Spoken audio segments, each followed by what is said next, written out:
So hello friends, आज आपके साथ मैं शेयर करने वाला हूं एनएमडीसी लिमिटेड में आई हुई वैकेंसी के बारे में। यहां पे टोटल 3 डिसिप्लिन्स में वैकेंसी आया है। जो एडमिनिस्ट्रेटिव ऑफिसर की वैकेंसी है उसमें है फाइनेंस अकाउंट्स बैकग्राउंड, मटेरियल और पर्सनल एचआर के लिए वैकेंसी। तो ये वैकेंसीज जो है दो पार्ट में डिवाइड है, यानी कि नंबर ऑफ पोस्ट जो है वैकेंसी का इंटरनल कैंडिडेट जो हैं जो एनएमडीसी में ऑलरेडी वर्किंग में हैं रेगुलर बेसिस पे, और एक एक्सटर्नल कैंडिडेट जिसमें ऑल ओवर इंडिया बेसिस पे कोई भी अप्लाई कर सकता है। दो तरीके से बाइफर्केशन दिया हुआ है। तो सबसे पहले बात करते हैं यहाँ पे finance accounts background. Total number of vacancy 11 है यहाँ पे। उसके बाद यहाँ पे admin officer material and purchase के लिए जो वैकेंसी है 16 है। उसके बाद यहाँ admin officer personal and administration के लिए नंबर ऑफ वैकेंसी 15 है। तो इस तरीके से ये दिया गया है वैकेंसीज के। रिक्वायर्ड क्वालिफिकेशन की बात करें तो फ्रेशर की वैकेंसी है, जहाँ पे फाइनेंस अकाउंट्स बैकग्राउंड के लिए सिंपल क्वालिफिकेशन मांगा गया है सीए और सीएमए इंटरमीडिएट, यानी कि आप सीए इंटर या फिर सीएमए इंटरमीडिएट दोनों ग्रुप क्वालिफाइड हैं तो आप एलिजिबल हैं इस पोस्ट को अप्लाई करने के लिए। Admin officer material and purchase के लिए एनी डिग्री, यानी टेक्निकली आप बीटेक किसी भी स्ट्रीम से किया है आपने तो आप यहाँ पे एलिजिबल हो जाते हैं अप्लाई करने के लिए। किसी भी तरीके का कोई एक्सपीरियंस नहीं है।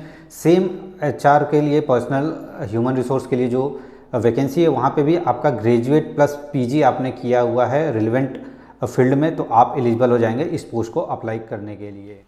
मैक्सिमम एज की बात करें तो यहाँ 32 ईयर्स रखा गया है, प्लस आपका जो भी जनरल ओबीसी ईडब्ल्यूएस कैटेगरी है उसके अकॉर्डिंग आपको रिलैक्सेशन यहाँ पे मिल जाएगा और आप उसमें अप्लाई कर। पेमेंट की बात करें यहाँ पे तो स्टाइफेंड रखा गया है। यहाँ पे जो आपका पे स्केल होने वाला है 37,000 बेसिक आपका स्टार्ट होगा, बट यहाँ पे जो आपका इस इनिशियल पीरियड है वो 1.5 ईयर यानी 1.5 साल का आपका ट्रेनिंग ड्यूरेशन रहेगा, जिसमें आपको 37,000 बेसिक स्टाइफंड मिलने वाला है। उसके बाद रेगुलर होने के बाद आपको सारे जो डीए है, पर्क्स अलाउंस है और अदर फैसिलिटी जो भी एनएमडीसी की वो सारी फैसिलिटी आपको मिलने वाली है। सिलेक्शन प्रोसेस की बात करें तो मोड ऑफ सिलेक्शन यहाँ ऑनलाइन रखा गया है। जो आपका एग्जामिनेशन होने वाला है वो आपका टोटल 100 मार्क्स का एमसीक्यू ओएमआर बेस्ड पेपर होगा, जिसमें आपको क्वालिफाई करना होगा। उसके बाद ही आपका यहाँ पे डायरेक्ट डॉक्यूमेंट वेरिफिकेशन के थ्रू पोस्टिंग दिया जाएगा। प्लेस ऑफ पोस्टिंग एनीवेयर आपको कहीं भी दिया जा सकता है। जो भी इनके प्लांट्स, यूनिट, रीजनल ऑफिस या फिर हेड ऑफिस है उसमें initially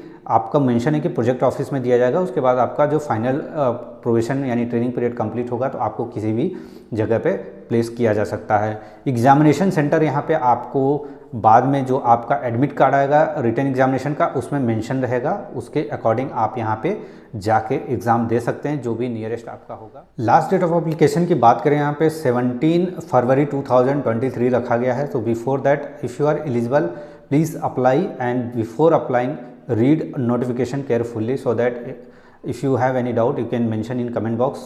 I will try to solve it.